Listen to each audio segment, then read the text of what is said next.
Hi guys, Drunk Flea here, the internet's most active music reviewer.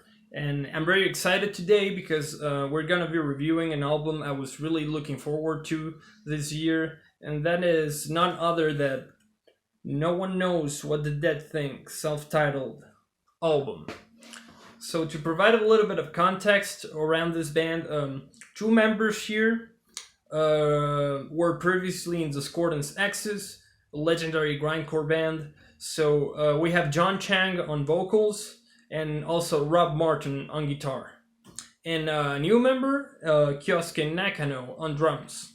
So as you would expect from previous Discordance X's members, this your technical grindcore. You have also Rob Martin's style of riffing, which is like very choppy and jumps from like one place to another and makes the whole thing feel very chaotic.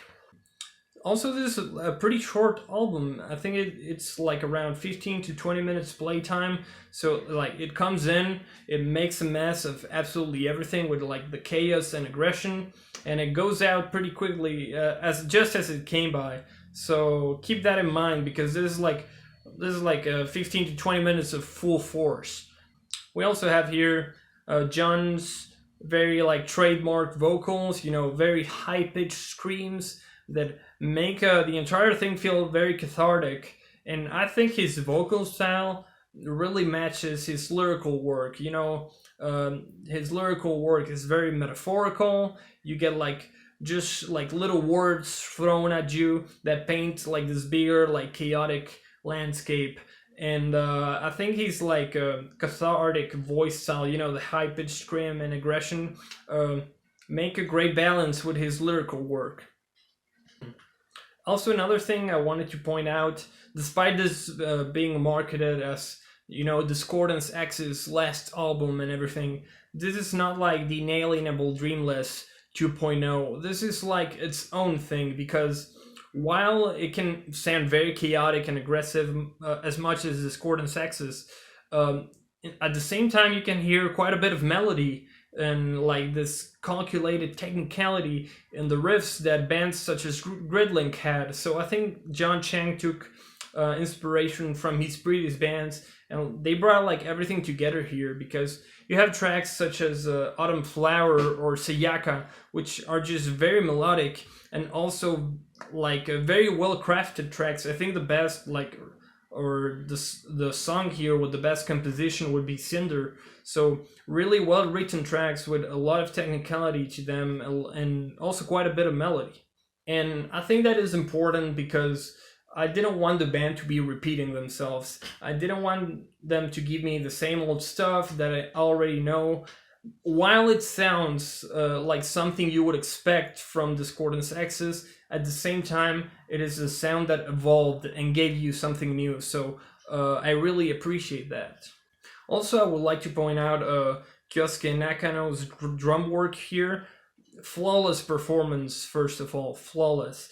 And at the same time, I think his role in the band is very important because while the guitar riffs can like do some weird stuff, jumping here from to there, and the vocals can do like other weird stuff, or the drums are like always like keeping the aggression levels up. The guitars can be doing something, or the vocals can be doing something totally different. The drums are like with the blast beats or the double bass, they are always keeping the aggression levels high and reminding you that this is like a grindcore record that goes really fast and it's pretty much in your face.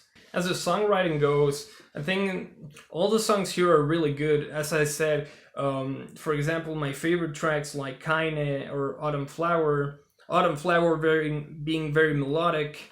You also have songs like Dagger Before Me, which at the end include like this like very like marked riff that goes like chun chun chun chun chun chun.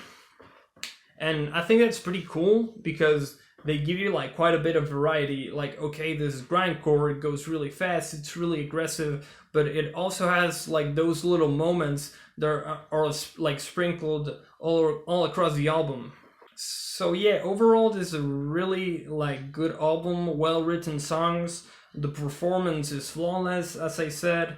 And everything is just packed together so tightly, so well, that it just makes for a great listen. And the last song here, Dominion, is just like a reboot of an old Discordance Axis song.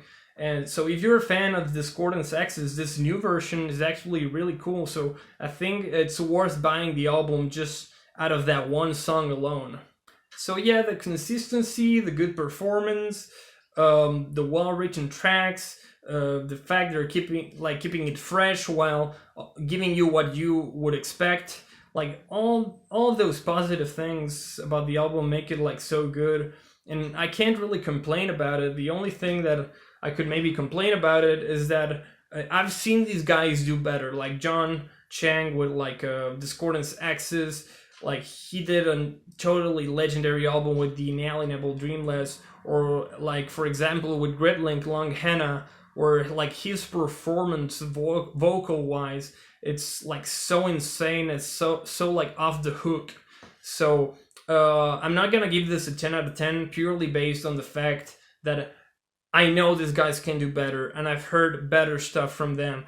Like, this album's really, really good, but at the same time, it's just like one little step away from being like total legendary album. So yeah, I'm feeling like a 9 out of 10 on this album. As I said, really good, really tight, great performance, and still fresh. The only thing would be that I think like songwriting wise, every song could have been like so fantastic here. If like every song was like as cool as Cinder, this would be like so good. So what did you guys think about the album? Let me know in the comments. Also subscribe, press like, all the things you're already used to, and I will see you in the next review in 10,000 years or so.